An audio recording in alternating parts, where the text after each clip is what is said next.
Hi guys, and welcome back to my channel. Today we'll be doing the Hoya update on all the Hoyas in my collection. Let me take a look and show you. Now, I'm going to start with them one by one just to let you see their progress from the last Hoya video that I had. This here is Hoya Numerarioides. I always get this pronunciation of this one wrong. I have overexposed it a bit in the southern exposure, so its leaves have been going red. However, the leaves are plump and nice, so I'm hoping it blooms beautifully this year. Here is Hoya. This is my Bilobata. This one I got in the store at Lowe's one day, and it is constantly in bloom. Let me see if I can get this in frame. Can you see all those peduncles? This one is constantly in bloom. It's such a precious little Hoya, and the blooms smell kind of like caramel, more like toffee candy to be accurate. Toffee candy really is what it smells like. Now, I said Bilobata. I want to double check because why am I thinking it's something else? I think it's Bilobata because that tends to be what's in the store all the time. Moving along. Hoya finlaysonii round leaf, which my leaves don't particularly look round, but yeah, this one has been such a slow grower for me, and you're gonna hear me say that a lot. It did grow like 3 leaves in the past 9 months or so, but man, it is just, I guess it's finally taking off. The Finlaysonii group is one that is strongly fragrant for most people. So if you're interested in getting a fragrant Hoya that blooms relatively quickly, the Finlaysonii group would be one.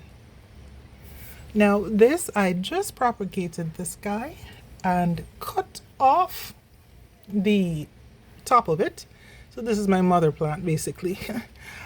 This is Hoya Patrawali. Yeah, and this one is supposed to have a beautifully fragrant bloom, white, but it has not bloomed for me. It has also been relatively a slow grower. Now you can see all my little pebbles. One of my plants turned over the other day, so pardon the mess. Here's Hoya obscura, but this version tends to have bigger flowers. What was the actual, there's a name for this particular one, and I cannot actually remember the name. Let's see, I haven't seen this thing in forever. Look at the tag, it's stuck down there. Hoya obscura Philip. Yeah, so this variety has larger flowers than the regular one. I was interested in seeing it bloom, but it did not. Here is Hoya Jennifer. This totally looks like it should be in the Finlaysonii group, and it might be, but yeah. Beautiful markings on this leaf. I got this one because of the fragrance that it's supposed to have. Hasn't bloomed yet for me because it's relatively small, and I don't know if this is one of those that blooms relatively early. Speaking of early bloomers, Hoya elagiorum is one of those that does bloom early from cutting. This is Hoya elagiorum. This one was very hard at the beginning. I kept thinking it was gonna die over and over, but it did not. In fact, now it finally grew a little vine, so I guess it's gonna survive. Here is my highly overexposed Hoya Irina. I didn't realize it was sitting next to the Cattleyas at one point, so the leaves are completely bleached, which absolutely sucks.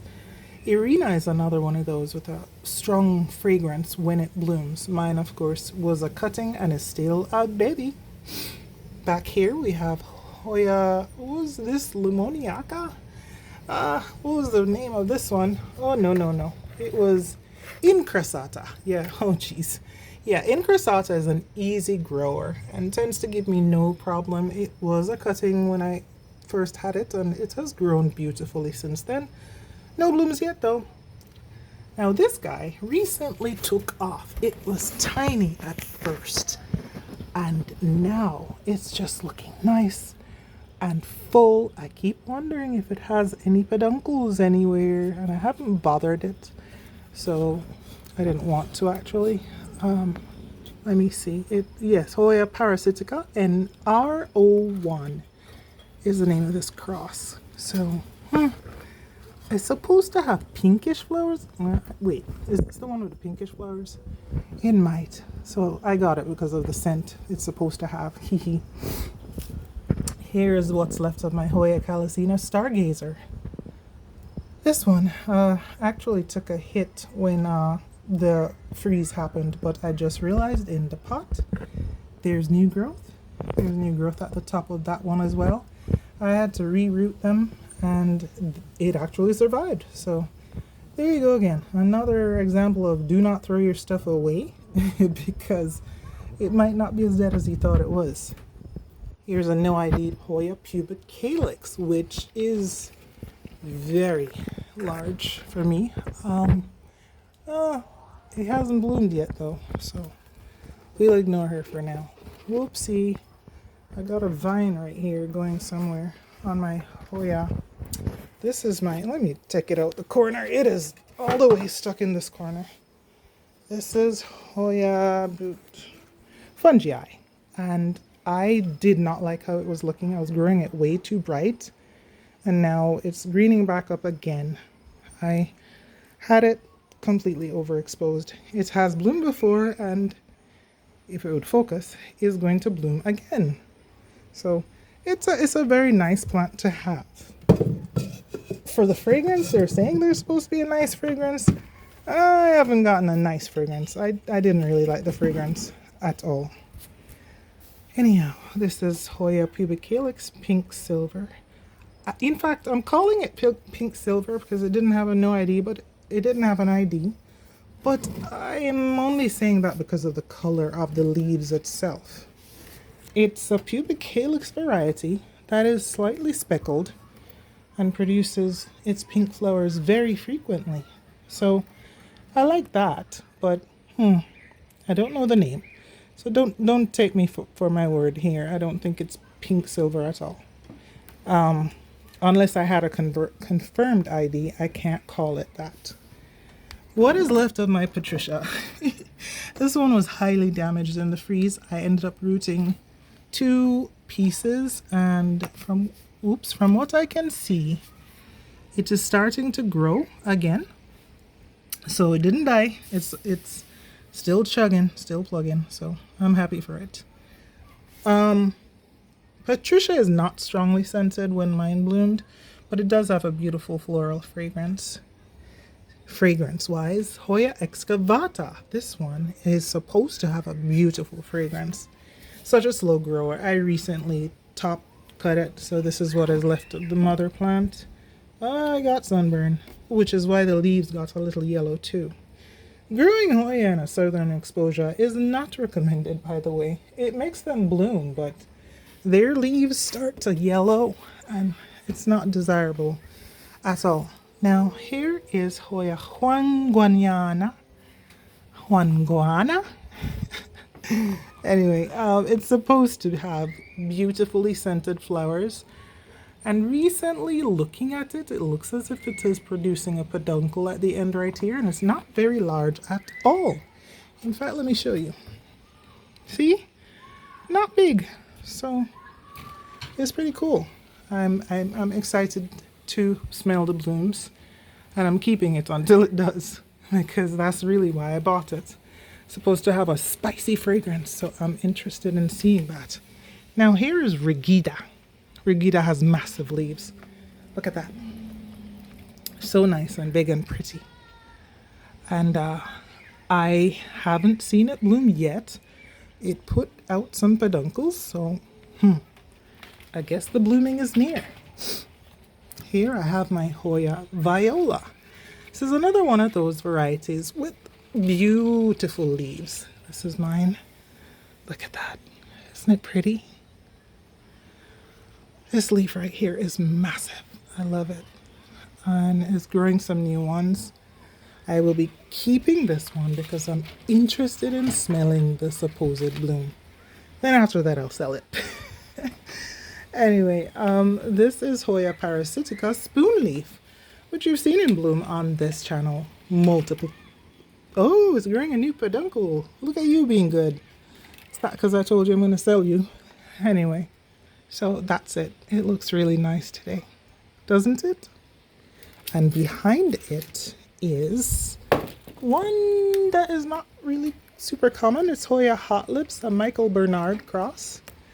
Has not bloomed yet, big as it is with all the tendrils going. And looking at it, I can't really see, I don't see any peduncles yet, so maybe it will come soon. I keep hoping. I need to smell it. Back here I have my Pachyclada cross parasitica in the back. Oh my goodness, I need to be able to show it to you. Yeah, it's doing good, just take my word for it. And this big guy right here is Parasitica large leaf. Why, I don't know. It's nothing like the other Parasitica, but it blooms a really weird scented flower. I'm not sure. Maybe other people would perceive it as floral, but it kind of smells like lemon cleaner after a while, so I don't know. Beautiful plant though, I must say. Now, my other guys over here. This is Hoya Sunrise. Let me try and show it to you. Hoya Sunrise produced a little flower that I actually cannot smell, and it produced a peduncle here and a peduncle here after not blooming at all. But now it's rather large, so I guess it needed to get some size on it before it started to do its business, right?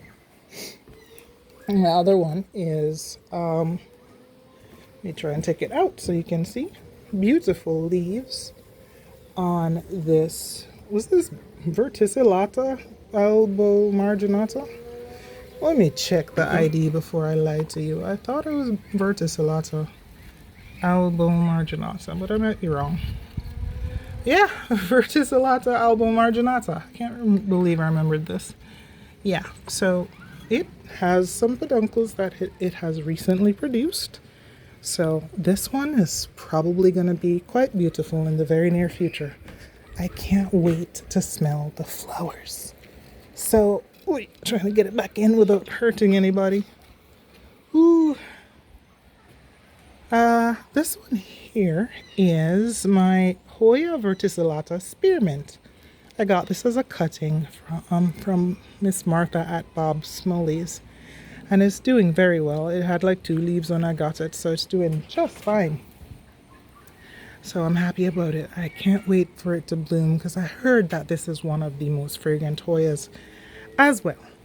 Now, you guys know my Hushkaliana, which is constantly in bloom. It just dropped all its blooms and is producing its peduncles all over. 1, 2, 3, 4, 5, 6, 7.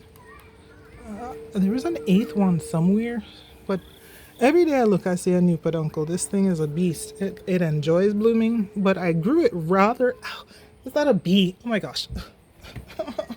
Every time I'm filming, yeah. So that was a bee. So I grew it too bright. As you can see, it's reddish in some areas. And some of the leaves are still beautifully green, but yeah, it got a bit too light for my liking. But yeah, it'll green back up in winter when it'll go inside. So guys, this is the complete Hoya update. I hope you enjoyed it. I hope your Hoyas are doing well. Come winter, they tend to get a little dry and wrinkly, but you know, c'est la vie. They plunk back up when summer comes and spring. So remember, once winter comes, try and keep up their humidity. That helps while actually not watering as much. So that is the thing that you should remember when you're caring for your Hoya. I hope you guys are doing well, and I hope your Hoyas are doing well too. If you enjoyed this video, please consider giving it a like. If you enjoy content like this focused on flowers and fragrance, please consider subscribing. And if you think this video can help anyone, please consider sharing the video. Guys, I apologize for my voice. Today is not the day. Take care. Goodbye.